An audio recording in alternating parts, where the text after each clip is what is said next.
Big பாஸ்ல இன்னைக்கு cake task குடுத்துருக்காங்க. இது ஒண்ணும் ஸ்பெஷல் டாஸ்க்லாம் இல்ல. ஸோ எப்பயும் போல தான் ரவுண்டு போட்டு அதுக்குள்ள வந்து பார்த்தீங்கன்னா, ஒரு ப்ராப்பர்ட்டிய வச்சர்றாங்க. அந்த சைட்ல இருந்து ஒருத்தவங்க வருவாங்க. இந்த சைட்ல இருந்து ஒருத்தவங்க வருவாங்க. ஸோ எடுத்துக்கிட்டு ஓடிடணும் அவங்க சைடு. ஸோ இதுதான் கேமு. இது வந்து பார்த்தீங்கன்னா, நெறைய சீசன்ல பார்த்திருப்போம். இந்த கேமையே வந்து பார்த்தீங்கன்னா, நெறைய தடவ வச்சிருப்பாங்க. இந்த இதுல வந்து பார்த்தீங்கன்னா, மொத்தம் 4 ஃபைனலிஸ்ட் இருக்காங்க இல்லையா? இந்த 4 ஃபைனலிஸ்ட்டையும் வந்து பார்த்தீங்கன்னா 2 டீமா பிரிச்சிருக்கிறாங்க. ஒரு டீம்ல 2 ஃபைனலிஸ்ட், இன்னொரு டீம்ல இன்னொரு 2 ஃபைனலிஸ்ட் அப்படின்னு சொல்லிட்டு. இப்ப விக்ரம், சபரி இவங்க 2 பேருமே ஒரு டீம்ல இருக்கிறாங்க. இந்த பக்கம் வந்து பார்த்தீங்கன்னா, நம்ம அரோரா, அதுக்கப்புறம் திவ்யா இவங்க இருக்காங்க. இவங்களுக்கு சப்போர்ட்டர்ஸா எக்ஸ் கண்டஸ்டன்ட்ஸும் இருக்கிறாங்க. ஸோ இவங்களுக்குள்ள நடந்த இந்த கேம்ல எந்த டீம் வின் பண்ணியிருக்கு அப்படின்னு பார்த்தீங்கன்னா, விக்ரம் அண்ட் சபரி இவங்க இருந்த டீம் தான் வின் பண்ணியிருக்கு.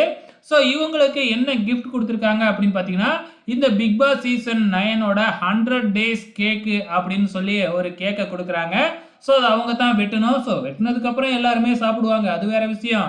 ஆனா இந்த கேம்ல வின் பண்ணுனது யாரு? எந்த டீம் வின் பண்ணுது? அப்படிங்கிற மாதிரி டாஸ்க் போயிருக்கு. ஓகே ஃபிரெண்ட்ஸ், ரொம்ப ஃபன்னா தான் இந்த டாஸ்க் இருக்கும். வெயிட் பண்ணி பாருங்க.